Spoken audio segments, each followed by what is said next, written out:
नमस्कार विद्यार्थी मित्रांनो, फार्मसी ॲडमिशन प्रोसेस 2026 अर्थात शैक्षणिक वर्ष 2026-27साठी फार्मसीमध्ये डी फार्म असेल, बी फार्म असेल, डायरेक्ट सेकंड इयर बी फार्म असेल किंवा एम फार्म असेल, या प्रवेश प्रक्रियेच्या दरम्यान विद्यार्थ्यांच्या मनामध्ये ज्या काही शंका असतात, प्रश्न असतात, वारंवार तुम्ही जे काही कमेंट करून प्रश्न विचारलेले आहेत, त्या सगळ्या प्रश्नांची उत्तर आपण या एकाच व्हिडिओमध्ये घ्यायचा प्रयत्न करणार आहोत.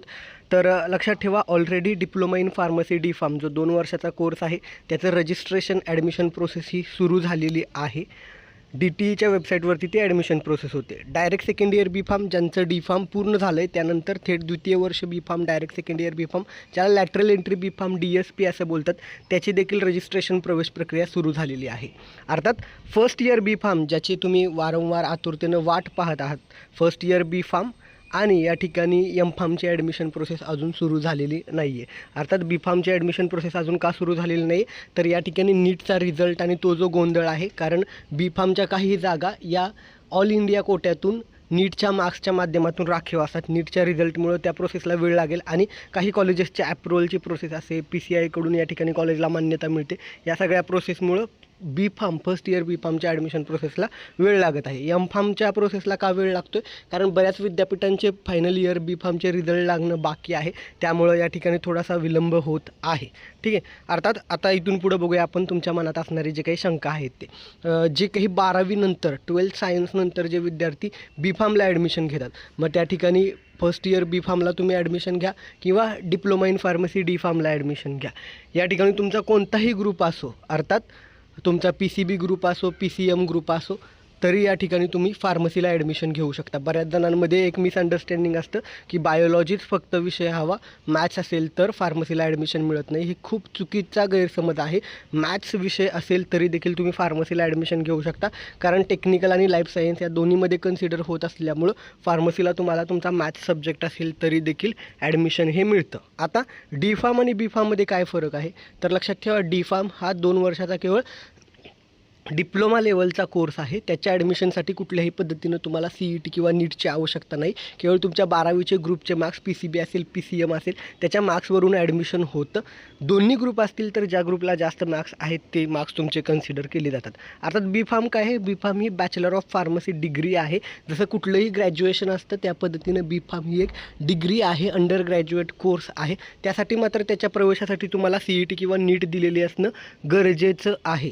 अर्थात काही प्रायव्हेट कॉलेज असतात ते त्यांच्या देखील स्वतःच्या एक्झाम या कंडक्ट करत असतात, जसं की पुणा कॉलेज ऑफ फार्मसी असेल किंवा या ठिकाणी DY पाटील असेल, अशा अनेक कॉलेजेस आहेत की त्यांचे NMIMS असेल, स्वतःच्या एंट्रन्स एक्झाम होत असतात.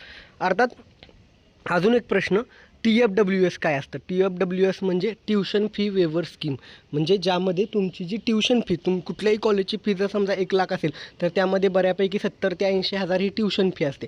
तर TFWSमध्ये काय होतं, तुमची ट्युशन फी ही पूर्णपणे माफ होत असते. अर्थात ही स्कीम कोणाला मिळत असते, तर ह्या स्कीमसाठी सगळे विद्यार्थी एलिजिबल असतात. पण ही स्कीम कुठल्या कुठल्या कोर्सला आहे, कुठल्याही कोर्सच्या फर्स्ट इयर ॲडमिशनसाठी, म्हणजे डी फार्म असेल किंवा बी फार्म असेल, त्याच्या फर्स्ट इयरच्या ॲडमिशनसाठीच TFWS लागू असतं. जर तुम्ही डी फार्म नंतर डायरेक्ट सेकंड इयरला प्रवेश घेताय, तुम्हाला TFWS लागू नसेल. बी फार्म नंतर एम फार्म मास्टर्सला ॲडमिशन घेताय, तिथे TFWSच्या सीट्स नसतात. TFWSच्या सीट्सला ऑल कॅटेगरीचे सर्व विद्यार्थी ॲप्लाय करू शकतात. फक्त लक्षात ठेवा, TFWSला मेरिट हे खूप हाय लागत असतं आणि जागा ह्या खूप कमी असतात. म्हणजे तुम्ही TFWS आणि नॉर्मल दोन्हीही कॉलेज टाकू शकता. पण बेटर काय आहे, तुमचे जर कास्ट SC ST असेल किंवा तुम्ही वुमन असाल तर महिलांना मुलींना ऑलरेडी या ठिकाणी एज्युकेशन फ्री आहे.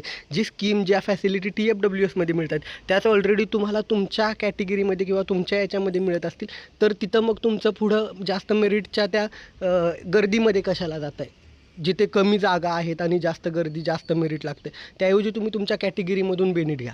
TFWSचा जास्त फायदा हा ओपन कॅटेगरीचे विद्यार्थी, OBC कॅटेगरीचे विद्यार्थी आणि SEBC मराठा आरक्षण जे दिलेलं आहे त्याच्या मुलांना जास्त फायदा मिळेल, कारण मुलींना ऑलरेडी एज्युकेशन फ्री केलेलं आहे. अर्थात हे काही विद्यार्थ्यांचे वारंवार विचारलेले डाऊट होते. आणखीन एक प्रश्न बऱ्याच जणांनी विचारलेला आहे की गॅप सर्टिफिकेट हे लागतं का आणि कधी लागतं? तर ॲडमिशन प्रोसेस, रजिस्ट्रेशन यामध्ये कुठेही तुम्हाला गॅप सर्टिफिकेट हे लागत नाही. फक्त ज्यावेळेस तुम्ही कॉलेजवरती ॲडमिशन निश्चित करायला जाता, प्रवेश तुमचा निश्चित करायला जातात त्यावेळेस तुम्हाला या ठिकाणी गॅप सर्टिफिकेट लागत असतं. ते तुम्ही कुठल्याही महाई सेवा केंद्रामध्ये किंवा नोटरी गॅझेट असं बनवून घेऊ शकता की तुमचा का गॅप होता. महाई सेवा केंद्रात गेलात तर ते तुम्हाला बनवून देतील. अर्थात मी जे काही तुमचे हे डाऊट सॉल्व केले हे एवढ्या खोलवरती जाऊन कोणीही तुम्हाला माहिती देत नाही. केवळ तुम्हाला ॲडमिशन प्रोसेस सुरू झाली असं करा तसं करा सांगतात. सविस्तर कोणीही मार्गदर्शन करत नाही. मी शेवटपर्यंत सगळी माहिती सविस्तर सांगतो. अर्थात आपलं पर्सनल काउन्सिलिंग पण असतं. फक्त ते कधी लॉन्च करायचं थोडंसं शेड्यूल बिझी असल्यामुळं मी वैयक्तिक मार्गदर्शन जे पेड मार्गदर्शन आहे तुम्हाला वैयक्तिक मार्गदर्शन केलं जातं ते ज्यावेळेस सुरू केलं जाईल आपल्या व्हॉट्सअप ग्रुपवरती सांगितलं जाईल. दरम्यान याच CET सेलच्या वेबसाईटवरती जे काही मागच्या वर्षीचं ॲडमिशन पोर्टल होतं किंवा डिप्लोमाचे ॲडमिशन चालू झाले डायरेक्ट सेकंड इयर B.Pharm सुरू झाले तर त्या वेबसाईटवरती मागच्या वर्षीचे कट ऑफ देखील अवेलेबल आहेत. तिथे तुम्ही बघू शकता की मागे कट ऑफ किती होते. अर्थात महाराष्ट्रातले जे काही फार्मसीचे कॉलेजेस आहेत अर्थात ज्यावेळेस तुम्ही डिग्रीला ॲडमिशन घेता त्यावेळेस ते कॉलेज कोणत्या युनिव्हर्सिटीमध्ये आहे ते देखील महत्त्वाचं असतं. अर्थात पुढचा व्हिडिओ हा असा असेल की कॉलेज निवडताना कुठल्या गोष्टी विचारात घ्याव्या. ऑलरेडी याचा व्हिडिओ आपल्या प्लेलिस्टमध्ये देखील आहे तिथं देखील जाऊन बघू शकता. हा व्हिडिओ खूप मोठा होतो आहे तरीही मी माझा 100% प्रयत्न केलेला आहे की जास्तीत जास्त माहिती द्यायचा. अजून एक प्रश्न अनेक जण विचारतात की एज्युकेशन लोन मिळू शकतं का, कारण ओपन कॅटेगरी ज्यांना कुठली स्कॉलरशिप मिळत नाही अशा विद्यार्थ्यांचा डाऊट असतो. तर लक्षात ठेवा एज्युकेशन लोन हे मिळतं. त्यासाठी तुम्हाला कॉलेजकडून तुमचं जे फी स्ट्रक्चर आहे ते घ्यायचं असतं आणि बँकेतून तुम्हाला एज्युकेशन लोन मिळत असतं. त्याचा देखील ऑलरेडी व्हिडिओ आपल्या चॅनलवरती प्लेलिस्टमध्ये अवेलेबल आहे. होप सो मी या व्हिडिओमध्ये तुमच्या सगळ्या शंकांचं निरसन करायचा प्रयत्न केलेला आहे. माहिती आवडली असल्यास व्हिडिओला लाईक करायला आणि सर्वांसोबत व्हिडिओ शेअर करायला विसरू नका. धन्यवाद. थँक्यू.